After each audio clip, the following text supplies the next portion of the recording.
Hello, relatives. Long time no see. Got a story for you today. This was actually my dad's favorite story to tell us. You ready? Okay. Once upon a time, there was a little old man. He lived and he died.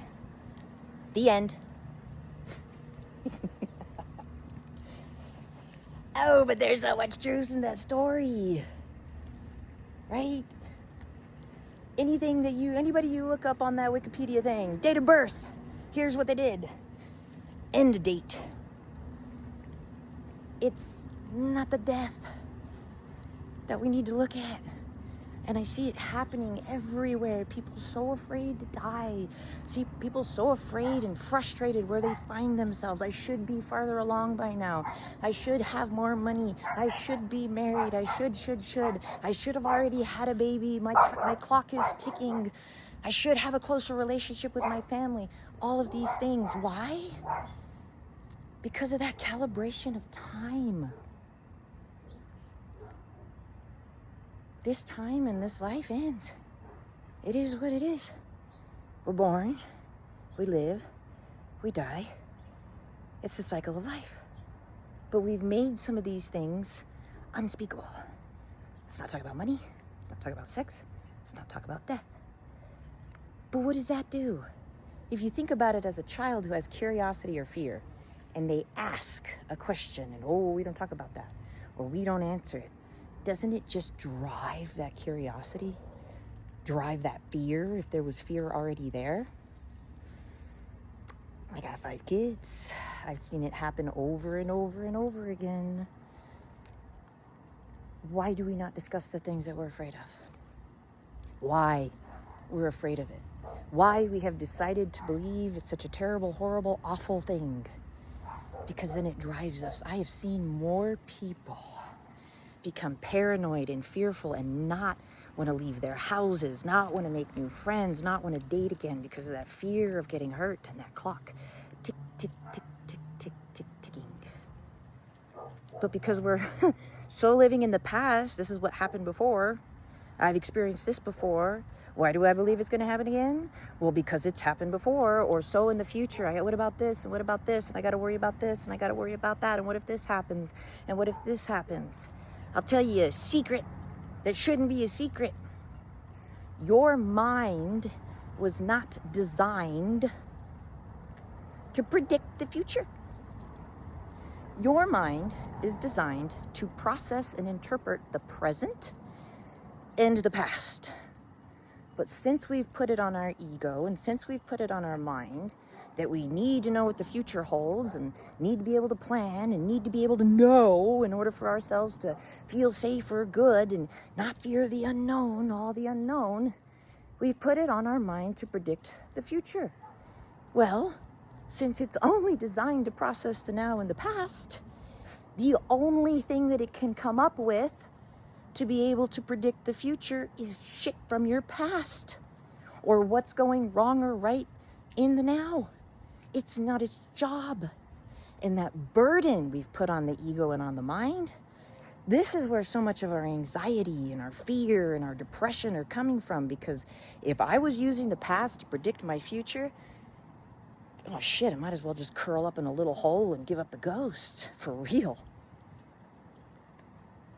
When we understand how we work, how our minds work, what our ego's for, all these different parts of us, when we work towards investigating ourselves, why do I do this? Why am I afraid of this? Why do I believe what I do?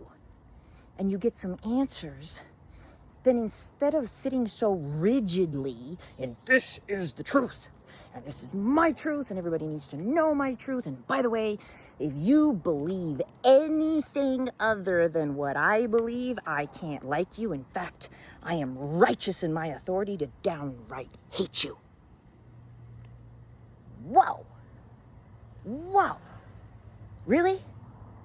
Yep. I'm going to cancel your ass. You disagree with my belief, and my belief is right. So that's it. You're done.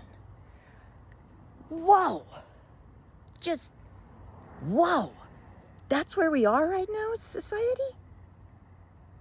Well, no wonder there's chaos and conflict and war and fear and, the future and all the things of what's going to happen. We're all missing the present.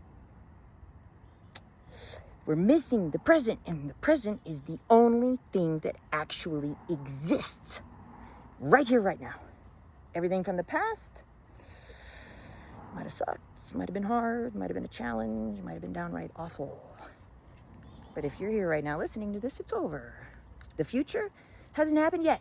And how many things in your life has happened that you could not have ever possibly predicted would happen? But have never in a million years thought that that's what would happen or that's where you would be. But right now, right in the moment, that is where connection is made. That is where creation is found. That is where finding calm and ease and peace in your nervous system can actually happen. So here's another secret that shouldn't be a secret. Your breath controls the mind. And your mind controls the breath. So if you're not aware of your breathing, then how do you expect to be able to get yourself out of that fearful thinking? Predictable creation of the future. Mourning, loss, and hurt and fear of the past. So if you find yourself in oppositional beliefs with someone else, breathe. Long, slow, deep, full belly breaths, because the only time you breathe like that is when you're sleeping. And you can only sleep if you feel safe and comfortable. So breathe. Remember the breath. Breath is life. So many spiritual texts say, began with the breath.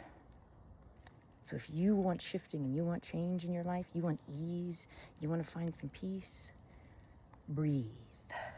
Because I don't know about you, but if someone was looking me up on Wikipedia or asking somebody about me, I do not want my story to be once upon a time there was a little old lady. Her name was Veronica Lightning Horse Press. She lived and she died. The end. No. I want to make sure that what I leave behind, the history and the stories, the creation that I was able to do, use, have, and experience in this life wasn't built because my mind was in control of it, because it was forced by some long ago made choice to be able to try to predict the future based on the past. So much love, my relatives. Have a beautiful day.